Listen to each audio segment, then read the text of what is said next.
সঙ্গে আমার সম্পর্ক ছিল, এই জন্যই কথা বলতাম। কারণ সে যখন তার জিনিসটা মানে তার এক্সপ্রেশনটা দেখাতো, তখন আমি ভিডিও করার মানে আমার কোনো ইয়া ছিল না, বা আমি করতে পারিনি সেই মুহূর্তে। এই জন্য যখন আমি ভাবলাম যে আমার ভিডিওটা করা লাগবে, তখন আমি এইভাবে কথা বললাম।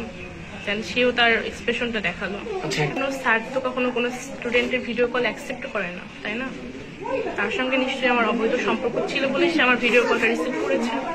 কারণ আমার একটা হুট করে একজন ছাত্রীর তো সাহস হবে না একজন হেড টিচারকে ভিডিও কল দাও। সে সুযোগ দিয়েছে বলেই আমি করেছি, তাই না? জানিয়েছিলাম না, কারণ সেই মুহূর্তে আমার কিছু ফ্রেন্ড সার্কেল জানতো, তারা বলতো যে সমস্যা নাই, কথা বলে দেখ। এটা কথা বলতে বলতে আর কি হয়ে গেছে। আমার শিক্ষক জানতো, তারই প্রিয় বন্ধু জামশেদ মাস্টার, তিনি জানতো। তিনি এই বিষয়টা নাকি অনেক আগে থেকেই জানতো, কিন্তু তিনি কখনো আমাকে কখনো শাসন করে নাই, বা তাকেও কখনো বলে নাই যে তুমি এটা করো না। এটা বলছে জাস্ট 2-1 মাস আগে থেকে উনি আমাকে বলতো যে এটা তোমার ঠিক হচ্ছে না, কিন্তু এটা তো আমি অনেক আগেই করে ফেলছি। ওনার উচিত ছিল না যে শুরু প্রিয় বন্ধু জামশেদ মাস্টার আর ওই হেড স্যার রাজু আহমেদ, এরা দুটো বন্ধু একসঙ্গে ছবি আর কি ছিল, সেটা ও নিজে হাতে ডিলিট করছে। মানে আমার ফোনটা তাকে দিয়েছিলাম, সে রিসেট মারছে।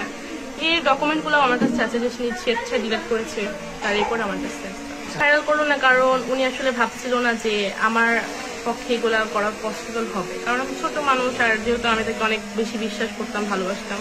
উনি ভেবেছিল কি ওনার বিরুদ্ধে কোনো স্টেপ হয়তো আমি কখনো নিতে পারবো না, এটা ভেবেছিল। কারণ কোনো মেয়ে তো নেয়নি, এই আমি প্রথম। এই বিষয়ে আমি সেরকম কিছুই জানি না, কিছুই জানি না। হ্যাঁ, এটা অভিযোগ তো দিবেই, সে তো অভিযোগ দিবে, কিন্তু এরকম কোনো কিছুই না। কারণ তার প্রতি আমার পার্সোনাল কোনো রাগ নেই, বা আমার ফ্যামিলির যে রাগ থাকবে সেরকম কিছু না।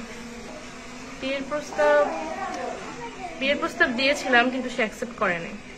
পরে আমিও ভাবলাম যে প্রয়োজন কি এরকম একটা মানুষের সঙ্গে রিলেশনে গেছি, ভালো কথা, বিয়ের কথা বলছিলাম যেহেতু আমার রিলেশন ছিল তার সঙ্গে, কিন্তু সে কখনোই রাজি হয়নি।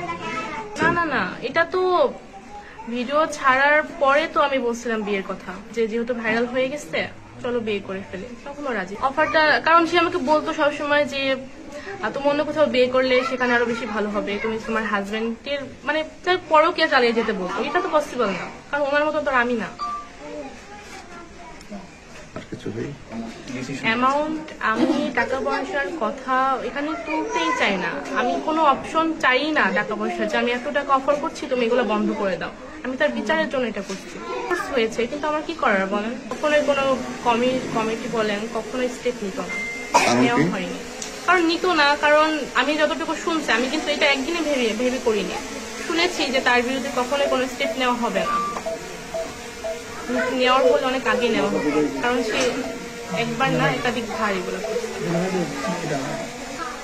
প্রথমত তাকে পদত্যাগ করতে হবে, সাময়িকভাবে না স্থায়ীভাবে করতে হবে, এবং সে ভবিষ্যতে যেন কখনো কোনো মেয়ের সঙ্গে এগুলো করতে না পারে, বা করতে গেলে যেন দুইবার ভাবে, সে বিচারটা চাই। সে বিচারটা কিভাবে জনগণ করবে সেটা জনগণ জানে, কিন্তু এখানে টাকা পয়সা দিয়ে যে আমার মুখ বন্ধ করে রাখবে এরকম কিছুই না।